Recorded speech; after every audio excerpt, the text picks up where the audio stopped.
Hi, I'm Alex Kelly. Cutting to the heart of the question of how memory discriminates between things you've seen before and things you haven't are two classic memory experiments. In the fan effect, participants are slower to recall or reject pairs with a higher fan. A fan is how many times an item occurs in the studied list. For example, Hippie Store has a fan of 3 and 2. In the extra list feature effect, participants are faster to reject pairs with an unstudied item, regardless of the fan of the studied item in the pair. For example, even though Hippie has a fan of 3, it's easy to reject as a foil because school wasn't in the study set. These two experimental effects pose a challenge for existing computational memory models. Computational memory models allow us to formalize our theories of how human memory works. While there are many models, mathematical comparisons of the behavior of these models reveal strong similarities in approach across models. Simulating the fan effect using a few of these models, we find that while the ACT-R and HDM models can replicate the fan effect, Minerva does not. For recognition tasks, Minerva uses the dot product as a metric of similarity between a cue and the pair retrieved from memory. Using the dot product, Minerva correctly predicts that pairs with higher fans are more familiar to the participants. But the fan effect is not a familiarity judgment task. Discriminating between targets and foils requires correct recall.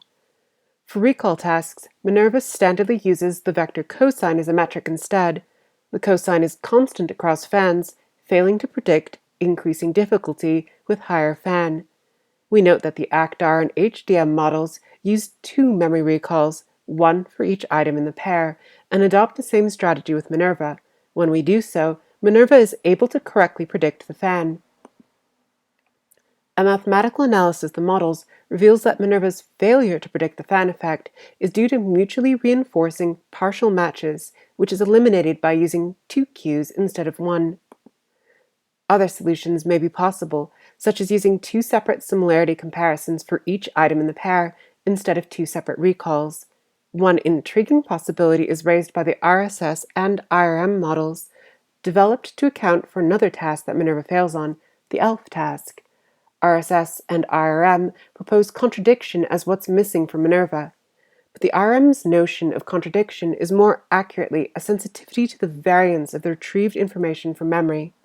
We speculate that a memory model built on retrieving both the information content and the confidence in that information content may be better able to handle the fan effect and ELF effect tasks. Such a model could be implemented using a complex valued vector where magnitude represents the confidence in the information and the angle represents the information content. This proposed model is currently in development and the results are a matter of future work.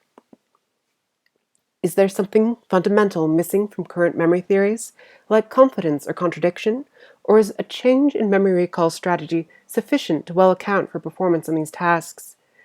If the two recall theory is the correct one, we would expect to see participant responses in item pairs to be bimodally distributed based on the differing fan sizes of the two items in the pair.